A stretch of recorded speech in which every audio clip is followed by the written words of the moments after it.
Pessoal, então eu disse que eu gravaria mais um vídeo para explicar qual era a nossa atividade.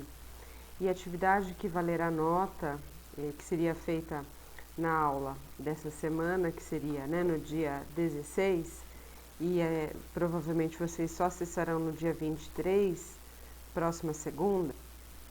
Eu vou deixar um material explicativo em texto também, mas ela deverá ser entregue no dia 30 de março, tá bom? Em forma de texto, por Word mesmo, no próprio Word, vocês vão digitar essa resenha e entregar então no dia 30 de março, certo? O que é uma resenha crítica, né? Ela é um texto de origem pessoal e opinativo. Então, a resenha caracteriza-se pela produção de um texto específico. E o nosso texto, a nossa resenha crítica, ela vai ser realizada com base no filme Divertidamente. É uma animação produzida pela Pixar que conta a história de uma garota de 11 anos que se muda de cidade e conta então, portanto, toda a trajetória da vida dela, o momento da mudança e quais são as implicações pessoais vindas a partir dessa mudança.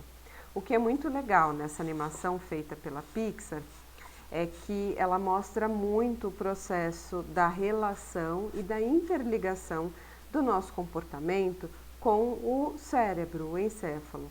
Então, esse é um aspecto importante pela qual a gente também, eu opto porque a gente assista, para que a gente assista ao filme, a animação, e que a gente possa, então,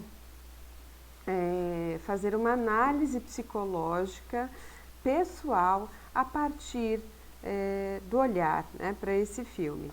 Então, ele mostra dimensões tanto pessoais quanto externas, ele vai dialogando, né? Então ele mostra cenas dentro, como se fosse dentro do cérebro da Riley, que é a principal personagem, quanto fora dela, ou seja, tudo que acontece no ambiente familiar e também na escola, em outros momentos da vida da Riley.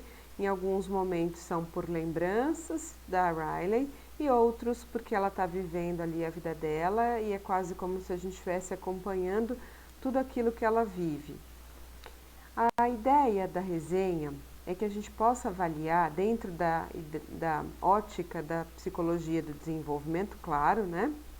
É que a gente possa avaliar os diversos aspectos do comportamento da Riley, mas principalmente do desenvolvimento. Então, o que acontece relacionado, por exemplo, ao desenvolvimento moral para a Riley durante o filme? Quais as relações entre esse desenvolvimento moral e o desenvolvimento social, por exemplo, ou o desenvolvimento da linguagem? A Riley ela está numa fase de transição, saindo da fase de criança e passando ou iniciando a adolescência. E eu gosto de passar esse filme nesse momento da disciplina justamente porque é o momento em que a gente faz a transição também do estudo da vida da criança para a vida do adolescente. A gente vai passar agora a analisar os aspectos do desenvolvimento humano baseados na adolescência. Então a gente pode retomar, lembrar quais as áreas ou as grandes áreas do desenvolvimento em que o filme ele mostra, acompanha, né? Mas, por exemplo, eu pensei em algumas perguntas que podem ajudar a gente a desenvolver a resenha crítica. Por exemplo, quando é que se dá o início do desenvolvimento moral? Numa criança ou num adolescente? É possível notar questões relacionadas a esse desenvolvimento moral na animação? O que são as memórias? Né? Qual a importância que as memórias têm para Riley? No filme, a gente percebe que eles usam o termo memória base.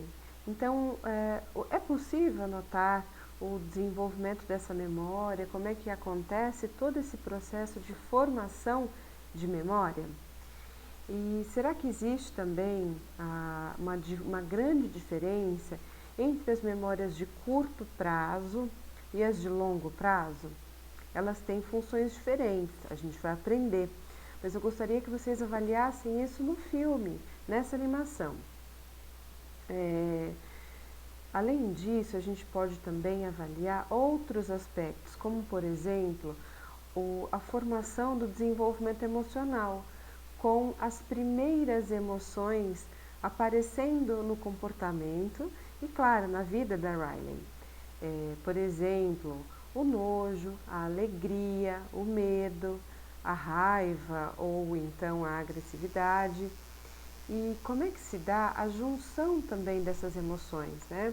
Para a criança, a gente sempre diz que as emoções são muito básicas, muito instintivas. Já para o adulto, a gente vai modelando as nossas emoções e, claro, com o nosso desenvolvimento, a gente também vai tendo uma relação mais importante ou intrínseca entre as nossas emoções. Por exemplo, o nojo, ele pode se associar à alegria. E isso se transforma o quê? Se transforma em quê, por exemplo? Normalmente se transforma em ironia. Quando a gente faz uso da ironia, a gente está fazendo uso da emoção nojo com a emoção alegria. Eventualmente, inclusive, essa ironia, ela pode ser uma expressão de desprezo. E aí, nesse caso, possivelmente seria a junção de nojo, alegria e raiva, eventualmente, né? Ou só nojo e raiva. E a alegria mais alegria? Muita alegria, né? Ela poderia ser um sinônimo de euforia, mas a euforia ela também pode ser perigosa. Então, todas essas questões, elas vão aparecendo de maneira muito sutil. O que eu gostaria é que vocês fizessem uma análise bastante pessoal. Então, que tipos de áreas do desenvolvimento são passíveis de se observar nessa animação? Quase similarmente como se vocês estivessem observando, fazendo uma observação de uma criança no processo do estágio, né, que a gente mal começou.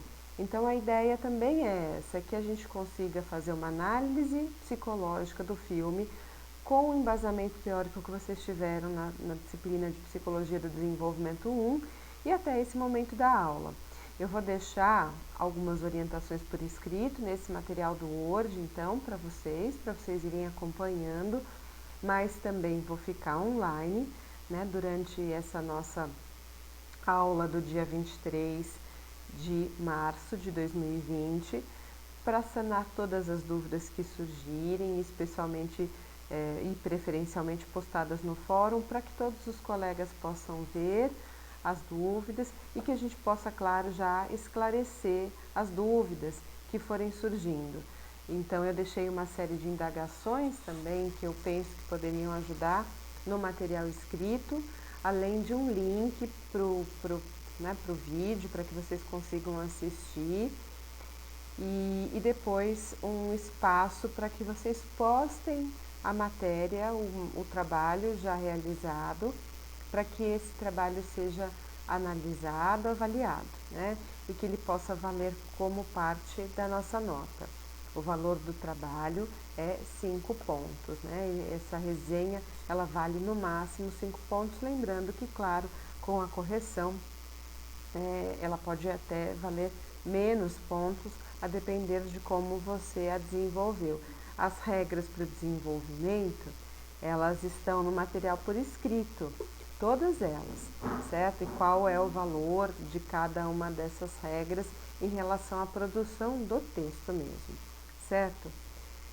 Pessoal, os nossos slides continuam o mesmo. Eu postei também aqui no portal EAD a nossa ementa da disciplina e também eu postei o nosso calendário de aulas novamente, para que a gente consiga ir acompanhando como é que vai se desenrolar o desenvolvimento da disciplina. É possível que a gente tenha que fazer algum ajuste em algum momento, e se isso acontecer eu farei, claro, mas no mais a gente vai tentando seguir por aqui com a possibilidade de esclarecimento de dúvidas sempre no horário normal da aula. Caso vocês tenham dúvidas ou tenham uma dificuldade de acessar o portal no momento que a aula está acontecendo e somente depois, vocês podem deixar, encaminhar, né, as dúvidas por escrito para que eu responda depois em um vídeo ou em texto para o aluno, né, na próxima aula, certo? Um grande abraço a todos, uma ótima semana e vamos seguindo.